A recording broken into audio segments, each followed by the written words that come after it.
Welcome to the Big Blue Breakdown. We'll be going over the three key matchups for the New York Giants in Sunday's road game against the Atlanta Falcons. I'm Paul Dottino. Well, we all know where the Giants season stands right now. They have tied a franchise record by losing 9 consecutive games. That has dropped them to 2-12 on the season. That record is shared with the 1976 version, the Giants of 2003, the Giants of 2004, and the Giants of 2019. They hope to avoid that 10th straight loss, which would snap the record this weekend. Now, in looking at what's going on with the Giants, this team continues to be battered but continues to try to battle. Last week, they were overmatched against a NFL bona fide playoff team in the Baltimore Ravens. 35-14, Baltimore beating the Giants back at home at MetLife Stadium. There's no question about the caliber of team that the Ravens are.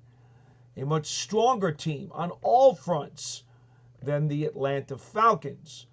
So there's at least that going for the Giants as they now face a team a little bit closer to their weight class. Now, the Giants, of course, are going to be walking into this game wounded as always. They will have Drew Lock back at quarterback. He is over his injured heel and his injured elbow, both on the left side. Remember, he's a righty, so it's not as bad as it could be. His foot came out of the boot a week ago today on Friday. He did not play and was not prepared to play because of the injury to his heel against Baltimore. But Tommy DeVito suffered a concussion against the Ravens, has been in the protocol all week, been limited. In the meantime, Drew Lock has been reinstalled as the starting quarterback.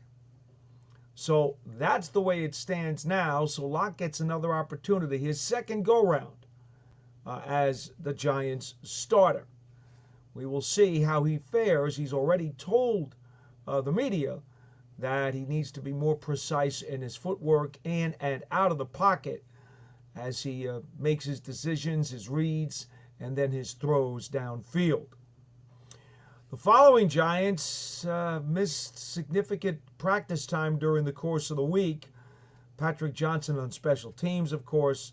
Stroman, Okereke, and Burns, as well as starting left guard Aaron Stinney, who has been in the concussion protocol. There has still been some hope that he might be able to make it for the game. Jake Kubas, the undrafted rookie free agent, has been taking a lot of extra snaps at the spot in anticipation that he will have to play at least some. Now, Coach Brian Daboll has said that Burns, who has been basically battling injuries for the better part of the last 2 months, is expected to play in the game.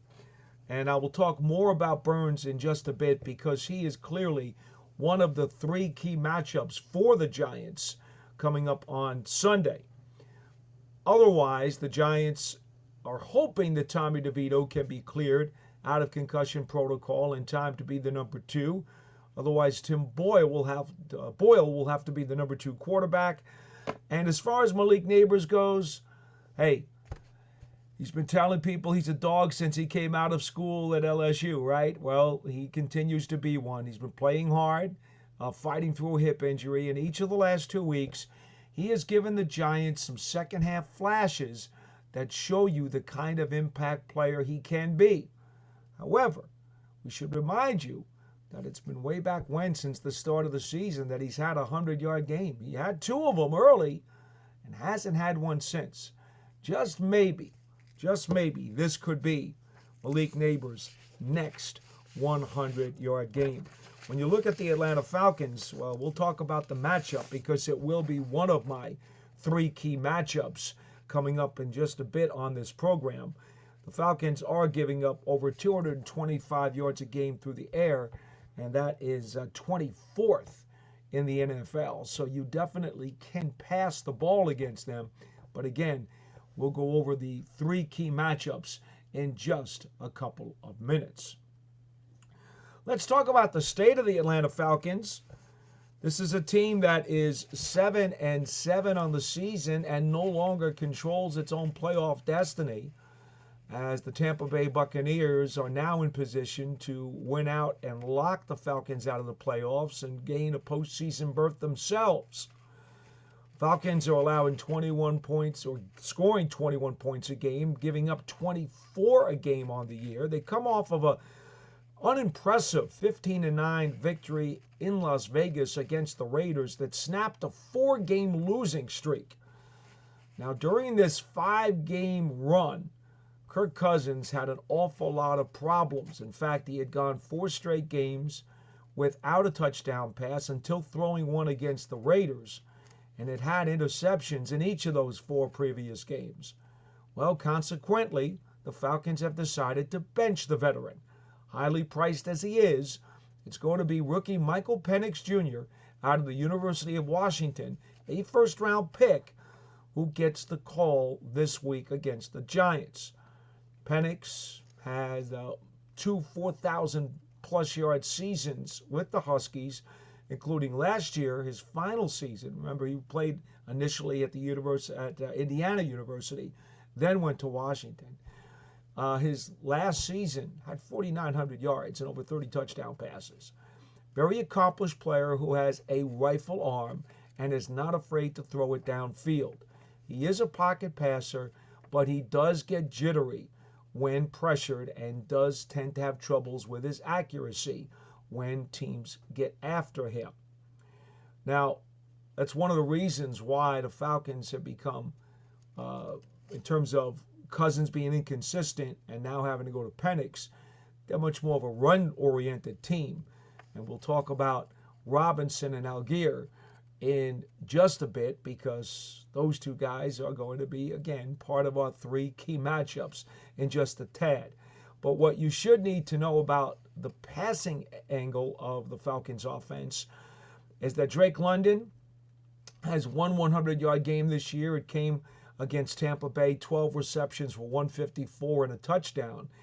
He is 11th in the NFL with 78 catches, 13th with over 900 yards, averaging less than 12 yards a catch, though. Is tied for 10th in the league with 7 touchdown passes, or catches, I should say. And he's only had 3 drops on the season. So he's been very, very steady and reliable. And I think that's the one thing that you have to remember when you talk about the Falcons, is that London's not going to make many mistakes. Now, Darnell Mooney is the other key receiver. He's been kind of nursing a sore foot. He's got a couple of 100-yard games, over 870 yards receiving on the season, 57 grabs, over 15 yards a catch, and he has 5 touchdown receptions. And I'm just going to throw tight end Kyle Pitts in here, too, while we're talking about the passing game, because although he has not been all-world this year, you can certainly never ignore him because of his incredible athletic ability. Pitts has yet to have a 100-yard game this season, although he did have 91 yards on 4 catches to go with 2 touchdowns against the Bucs. For the season, 40 grabs for over 500 yards, 13.5-yard average, and 3 scores. Now, what do you need to know in general about the Falcons? Well, they hold on to the ball. Their inconsistent quarterback play has had no impact on the receivers losing concentration. They've only had 16 drops as a team this season, and that's certainly to be commended. When we look at the Falcons' defense, they will blitz 21% of the time. That's 23rd in the league. They do have 86 missed tackles. Was that 9 missed tackles less than the Giants? That is tied for 14th most in the NFL. Now, the red zone has been a huge problem for them, and probably the biggest issue as to why they're only a 500 team and still fighting for a potential playoff spot. Only 49% touchdown efficiency in the red zone, 27th in the league, and 63% the opponent's touchdown percentage in the red zone. That drops the Falcons all the way down to 25th best defensively in the league inside the 20, and they are -8 in turnover and takeaway ratio. So that's kind of the state of the Falcons. They do have a couple of injuries that are noteworthy. Former Giants linebacker, he now plays the left outside backer spot for Atlanta, Lorenzo Carter, limited by a sore groin in practice, but of course you do expect him to play. And Kadero Hodge not practicing on Thursday because of ribs. Hodge is a wide receiver, but a special teams demon who blocked a punt and deflected one the other day against the Raiders. And knowing that the Giants have certainly had some inconsistent play on special teams, I'm sure the Falcons would love to have Hodge in the lineup to see what he could do against the Giants. We look at our three key matchups for the Giants in this game against the Atlanta Falcons, and we're going to start with Malik Nabers. And why wouldn't we? Malik Nabers on his way to a 1,000-yard season. At the moment, tied for 4th in the NFL with 90 receptions, 15th with 901 yards. That is only a 10-yard average. Again, we know that the Giants would like to get that higher. And 4 touchdown grabs. Believe it or not, his longest reception's only for 39 yards this year. So we look at Nabers. He's got the 2 100-yard games I talked to you about earlier this year. He's going to be going up against right cornerback A.J. Terrell. Now, Terrell, 6'1", over 190 pounds, and he has been one of the few consistent bright spots on this Falcons defense for the last 5 years since he came into the league as a first-round draft pick. You remember back in 2021, he was a second-team All-Pro. This guy has really made his name as one of the better players in the secondary in the NFC. Now this year, to give you an idea of where his stat line is, 72% completes when targeted. But that's because teams don't throw long against him. It's mostly short stuff that he keeps in front of him. 11 yards average per catch on 47 receptions. But he has given up 4 touchdown passes, and he does have 8 missed tackles. So he has not been an elite member of the secondary, but he's pretty darn good. And one of the things that Shane Bowen, the Giants defensive coordinator, talked about this week is that the Falcons DBs are specifically very good at punching out the football and causing turnovers. So the Giants need to be very wary of that. Again, Nabers against Terrell, the first key matchup that we mentioned for the Giants as they take on the Atlanta Falcons. Now, the other two are on defense. And we're going to go with inside linebacker Micah McFadden against Bijan Robinson and Tyler Allgeier, the 2 Falcons running backs. Well, I told you a few minutes ago we were going to talk about Atlanta's run game. Boy, do they have one. Robinson, 4 100-yard games this year, including 22 carries for a season-high 125 against the Raiders last weekend.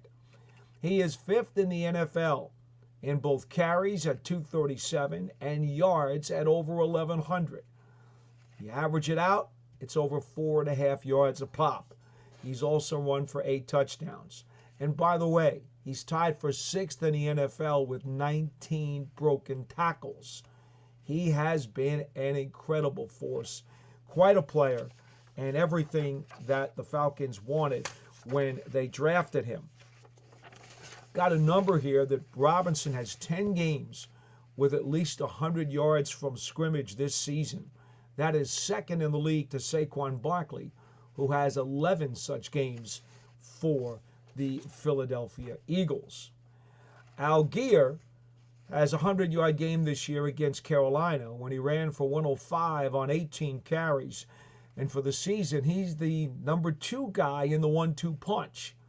114 carries, 550-plus yards, 4.8 yards a carry, and 3 touchdowns. He is dangerous. Make no mistake about it. I know he's the number 2 back. But between him and Robinson, they can do an awful lot of damage.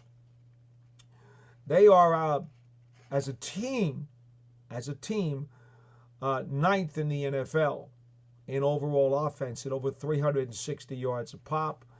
And really, those two guys can really do a lot in terms of controlling the narrative of the game. So, why do we mention those two against Michael McFadden? Well, with Okereke not playing, McFadden has now become the Giants' tackle leader this season. He's got 102 combined stops, second year in a row over 100. He's had 5 games this year with at least 11 total tackles, including each of the last 2. In addition to that, we want to mention that 2 weeks ago, not this past week against Baltimore, but 2 weeks ago against New Orleans, he had an NFL season high 6 tackles for a loss or no gain against the New Orleans Saints. For the season, he has 15 such tackles, which is tied for 5th in the National Football League. Yes, Michael McFadden has really come on as of late. He's had a good season, but the last couple of weeks, he has really played extremely well as he continues to assert himself as a more valuable member of the Giants' defense. Our third key matchup to watch for the Giants as they take on the Atlanta Falcons is edge rusher Brian Burns against 11th year left tackle Jake Matthews. Now, Burns has split his time this year between left and the right, whether it's been Kayvon Thibodeau on the other side or Azeez Ojulari on the other side. For the season, Burns has played 82% of the Giants' defensive snaps. He has been a warrior. He has been significantly banged up lower body over the course of the second half of the season. But his totals belie the fact that he's been hurt so much. He does have 8 sacks and 15 quarterback hits. He's got 8 passes defended. 58 tackles on the season, which is only 5 short of his career high. And remember, he's a 2-time Pro Bowl pick with the Carolina Panthers before being traded to the Giants. His 13 tackles for a loss is also only 4 behind his career high. So it has been a very strong, very impressive season for Burns. I would say he has been the most consistent, high-quality Giants player throughout the entire season. He's the top dog as far as I will say, because Dexter Lawrence has been on injured reserve for the second half of the year. So to me, there's no doubt that Burns has been the number 1 Giant. Anyway, goes up against the combination of Matthews, and at right tackle, it's Caleb McGarry. Now, between the two, remember, Matthews been in this league now for over a decade. He's had some troubles this year with pass protection. McGarry has been a bit more steady. Matthews for the season has been flagged for 8 penalties, and he also has allowed 5 sacks. And according to NFL Next Gen stats, Matthews has been one of the leaders at left tackle in giving up pressures. Not necessarily sacks, again, only 5 sacks, but has given up a lot of pressures. He is a former 1-time Pro Bowl player. But again, he has been around a long time in this league. And with the way that Burns has been playing all season long, fighting through injuries, but nonetheless giving 200% on every snap, you have to feel good about the Giants' chances of sending Brian Burns and trying to harass Penix, who we told you earlier during this report, one of the big knocks on him when he came out of school, and there weren't very many, is that you can rattle him with pressure, force him to throw on the run, force him to make some mistakes with his accuracy, as long as you get in his face and you cause him some heat in the pocket. So I'm sure that the Giants are liable to increase their blitz percentage and try to do everything they can to give Penix a very hard afternoon in what is going to be his first NFL start. So those are the three key matchups for the New York Giants in Sunday's road game against the Atlanta Falcons. We'll be back on Monday morning with the game balls and gassers for the Giants on offense, defense, and special teams.